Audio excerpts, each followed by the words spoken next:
O ano é 1922 e existe uma cidade na América do Sul que os europeus visitam e voltam para casa sem conseguir explicar direito o que viram.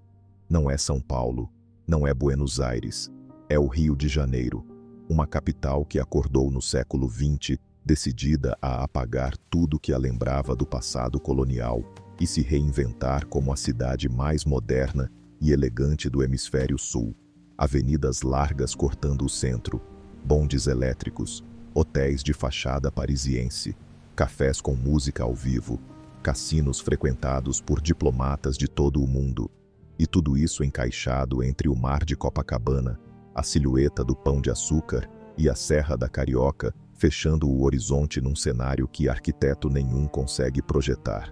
1922 foi o ano em que o Rio chegou ao seu auge, e o que você vai ver agora é como essa cidade realmente era.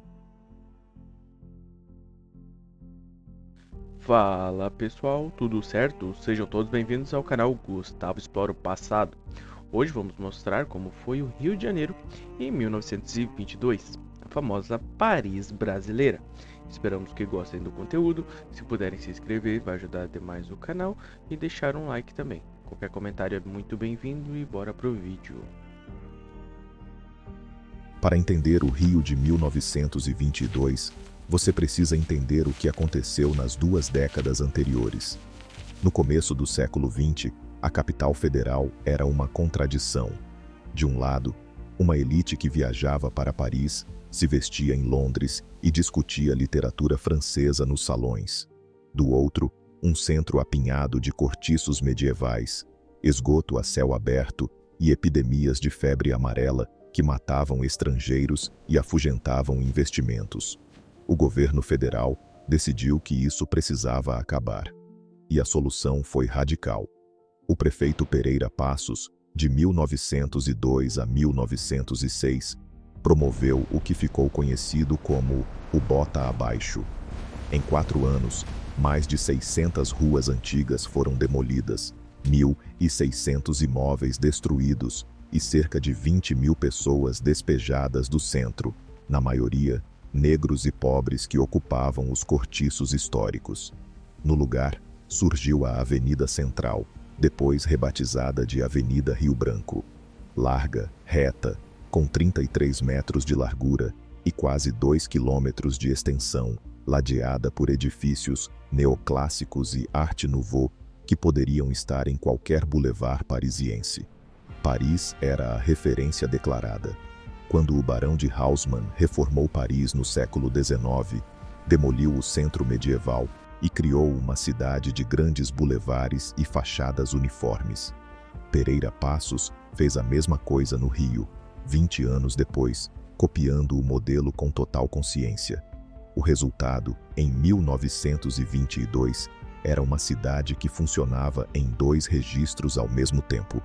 Na superfície, a elegância europeia. Nas encostas dos morros, a vida que havia sido empurrada para cima.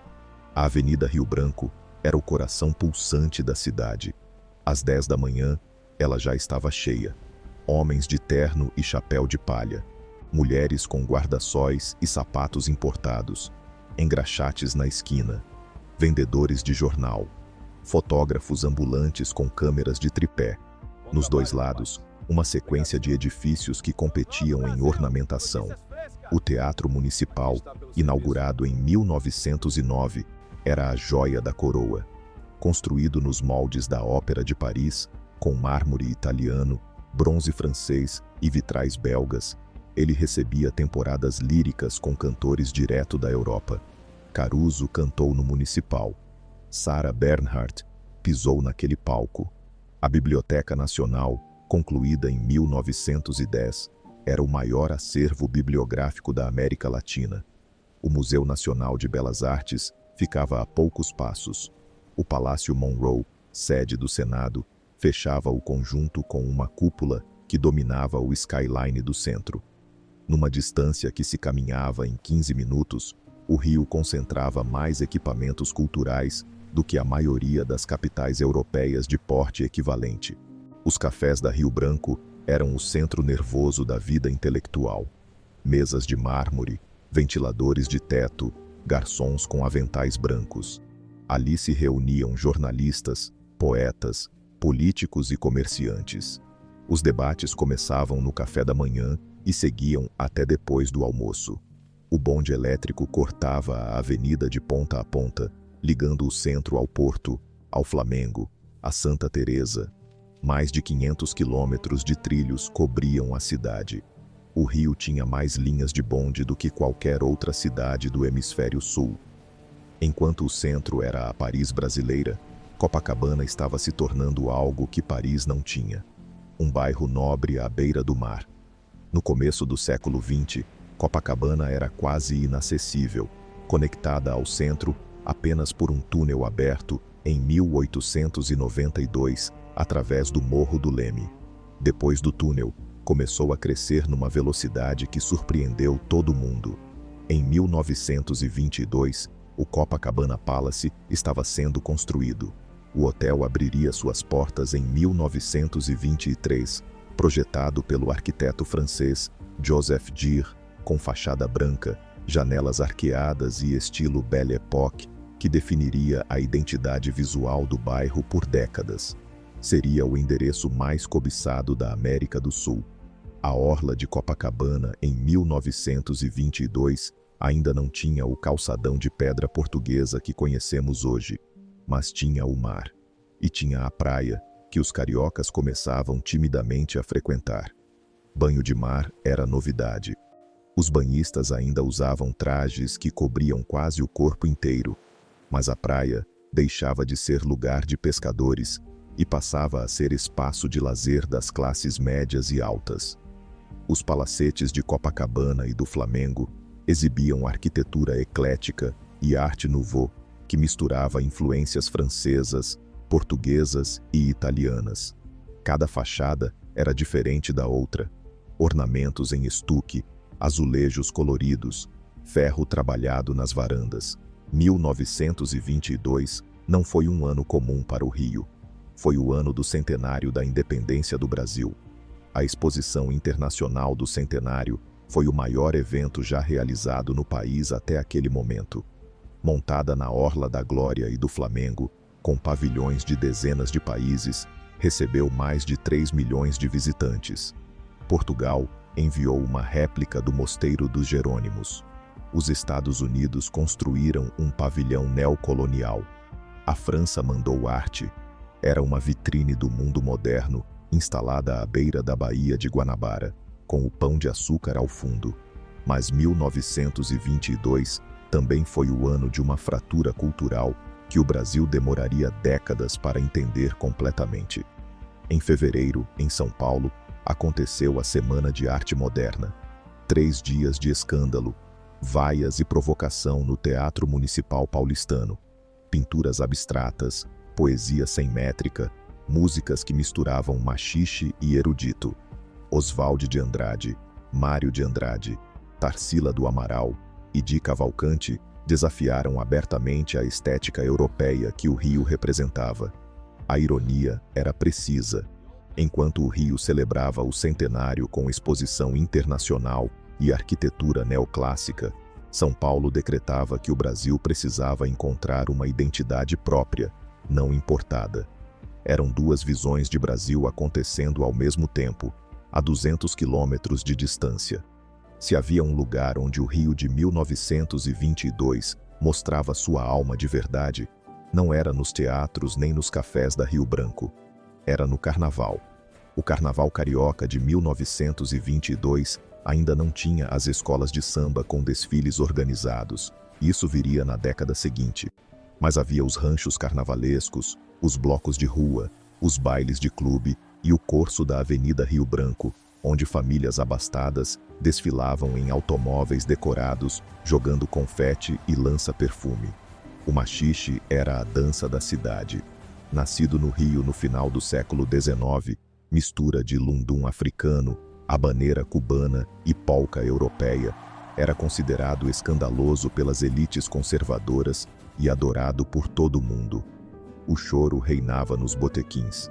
Ernesto Nazareth compunha peças que misturavam técnica clássica e síncopa brasileira. Chiquinha Gonzaga já era lenda viva. Os cassinos funcionavam abertamente. Diplomatas, políticos e empresários estrangeiros frequentavam casas elegantes onde se jogava, se ouvia música e se fechavam negócios. O cinema havia chegado.